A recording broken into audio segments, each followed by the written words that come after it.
ایران کے لوگوں کو، وہاں کے جو فوجی ہیں، وہاں کے جو لیڈرشپ ہے، ان کو سلام پیش کرنا چاہتی ہوں. جس جذبے سے، نہ تو ان کے پاس کوئی ہتھیار ہے، نہ تو ان کے پاس کوئی نیوکلیئر بام ہے. ان کا سب سے بڑا ہتھیار ان کا ایمان ہے اور جو ان کا شہادت کا جذبہ ہے. جس طرح سے انہوں نے یہ لڑائی لڑی کہ آخر کار، ابھی تو خالی چمن گویا ہو رہی ہے، مگر مجھے پورا یقین ہے کہ انہوں نے امریکہ جیسے سپر پاور کو اور اس کا جو بغل بچہ ہے اسرائیل، ان کو گھٹنوں پہ لایا. اور امریکہ نے نہ چاہتے ہوئے بھی اس وقت جو اسلامک کنٹریز ہے اس میں ایران کا رتبہ بہت اونچا ہو چلا گیا. وہ ایک لیڈرشپ کا رول ان کو مل گیا، اس میں کچھ نہیں کر سکتے. جہاں تک امریکہ کا سوال ہے، آپ جانتے ہیں کہ امریکہ نے اسرائیل کے کہنے پہ، ان کی خاطر، عراق ہو، افغانستان ہو، لیبیا ہو، سیریا ہو، وہ کون سا اسلامی ملک ہے جس کو انہوں نے تباہ نہیں کیا؟ اور وہ ڈیموکریسی کا نام دیتے ہیں، ریجیم چینج کا نام دیتے ہیں، بڑے بڑے بڑے نام دیتے ہیں.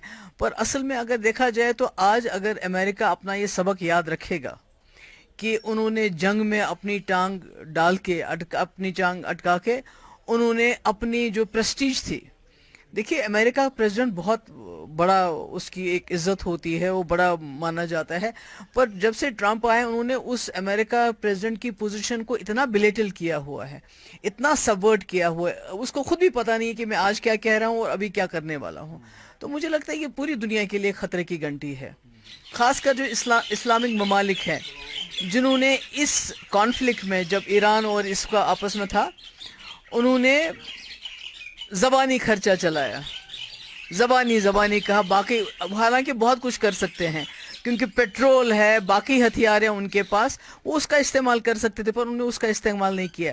مگر مجھے خوشی ہے کہ ایران نے جو جس کو کہتے ہیں کہ شیر خدا حضرت علی، ان کی پیروکاری میں کا انہوں نے ثبوت دیا، اور بالکل اس کو فالو کر کے شہادت کو ترجیح دی. اور اسی شہادت نے آج ایران کو سرخ رو کیا کہ آج امریکہ جیسا اتنا بڑا سپر پاور اور عراق، یہ اسرائیل جیسا جو پورا، جس کو کہتے ہیں ولن آف دا ہول ورلڈ، جس نے ہر جگہ تباہی مچائی ہے، فلسطین میں اتنی تباہی مچا رہا ہے 2 سال سے، کوئی کچھ کہتا نہیں، اس کو بھی انہوں نے گھٹنوں پہ لایا. اب چونکہ یہ جو سیز فائر کی ڈیل ہے، کیا یہ میچور ہوگی؟ کیونکہ ٹرمپ نے اس میں پہلے شرکت کی ہے، اب وہی اس کو سجسٹ کر رہا ہے سیز فائر.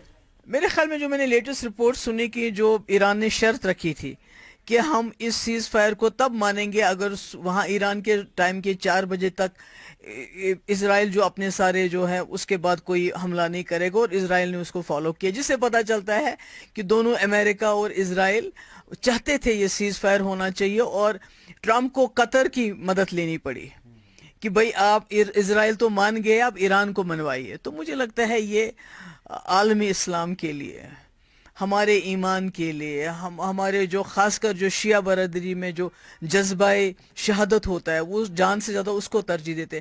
میں کہتی ہوں ان کے لیے یہ بہت ہی جو ہے مبارک دن ہے. امید کریں گے جو اسٹرائک ہوئے ہیں قطر میں، امریکن بیسز جو وہاں پر ایئر بیسز ہے، وہ بند ہوگی. اور ساتھ ساتھ میں یہ بھی امید کریں گے اگر یہ جلدی رک نہیں گیا ہے تو خدا نخواستہ یہ انٹرنیشنل ورلڈ کانفلکٹ. نہیں، وہ تو ہے ہی، وہ تو پہلے بھی ہم بھی انڈیا پاکستان کی جنگ، وہ بھی بالکل نیوکلیئر جنگ کے دہانے پہ تھے، وہاں سے ہم واپس آئے، اس کے بعد یہ ہو گیا.